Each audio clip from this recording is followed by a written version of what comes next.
Hi everybody, welcome to speech 4, and the topic is persuasion. And getting from point A to point B can be dangerous. There are distractions, there is human error, and there is even mechanical failure in some cases. But despite catastrophic accidents, air travel is the safest form of transportation. There are just simply the sheer number of uneventful flights on the daily basis. The media's representation of aircraft accidents greatly influences our view of why we're afraid of air travel. And there are the safety features that are implemented on board the aircraft that are unbeknownst to common passengers. And then there's the flight attendant training that goes into the crews on board the aircraft. So we'll start off with the sheer number of flights a day. I work 3 to 4 flights a day as a flight attendant over the last 3 years. And over that entire 3-year time span, have only ever had one emergency, and it was classified in the industry as a yellow emergency, and it was unnecessary to prepare the cabin for an emergency landing. That being said, it was just a fluke that was brought to the crew's attention, so we had to increase our situational awareness to monitor that situation. The FAA reports in air traffic by the numbers on their website that there are 43,000 daily flights on average handled by air traffic controllers in the United States. The DOT also shares fatality statistics based on modes of transportation. Elizabeth Pest uses this information in her article with Travel and Leisure. Here's why flying is the safest way of transportation. Driving statistically is the most dangerous form of transportation. You have a 1 in 114 chance of dying in a motor vehicle, translating into a 1 in 164 chance of dying as a passenger in a car. This was also reported by the Department of Transportation that in 2015 there were 35,092 highway deaths. On the opposite side of that, air travel is statistically the safest form of transportation. You have a 1 in 9,821 chance of dying in a plane crash.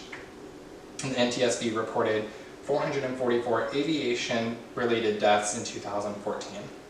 And that's from commercial all the way down to the small Cessnas that would be at an executive airport. Coupling that, here's to set it in perspective. The Bureau of Transportation Statistics recorded 848.1 million passengers in and out of the United States in 2014. So that 444 to 848.1 million, huge spectrum. Media's representation of air travel influences why a lot of people are scared of flying. It's all about the perception.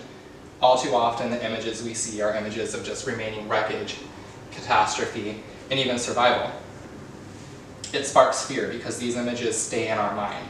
They don't blow over like a common car crash would on the highway. It creates impressions that these events are common when they are actually quite infrequent. Since they don't fade like car accidents, they also have long and tedious investigations by the FAA and NTSB as well as other bureaus depending on where in the world you're at. They also suffer long-term effects on the industry. For example, the 737 MAX aircraft recently was grounded on March 13th and is still not flying. Glenn Thrush with the New York Times reported in an article that Elaine Chao, the Secretary of Transportation, stated in a hearing that the United States will not clear Boeing 737 aircraft MAX jets for flight again until federal officials are satisfied that Boeing has fixed its flawed flight control system. And that came from Elaine Chao, the Secretary of Transportation. So we'll move into the safety features of aircraft. The evolution of safety features in David Lombardo's article, How Flight Safety Has Evolved, the FAA regulators take action and find flukes in things that don't necessarily line up with federal aviation regulations. And they track those trends as well to create new federal aviation regulations, which, for example, would be fastening your seatbelt, how carry-on baggage is stowed in the cabin. So they'll track those trends to improve, not just on accidents, but moving forward. Technology advancements include wind shear alerts, the autopilot systems, Advanced navigation and GPS systems are housed in the nose of the aircraft, so even in this old MD-88, you still have highly sophisticated technology out there for your safety that is not seen. There are turbulence forecasting softwares that was developed by Delta Airlines. They collect and analyze air pockets at different altitudes to determine the safest route for flying. And they work in conjunction with Delta's meteorology department at their operations control center in Atlanta. There's the FAA, the flight attendant training, so you are in good hands at all levels. Safety first, service comes second. You're a first responder, you're a paramedic, you're a negotiator, you're a police officer, you know how to fight fires, you're situationally aware, and you do learn all of this over a course of 7 to 8 weeks. You learn commands and proficiencies to learn, for example, myself, 13 different aircraft. And other safety features that are on board the aircraft would be emergency slides, which inflate very fast in a matter of seconds to get passengers off the aircraft, since time is of the essence. So we've talked about the number of flights a day and those associated statistics, the media's representation of aircraft accidents, safety features on board, as well as flight attendant training.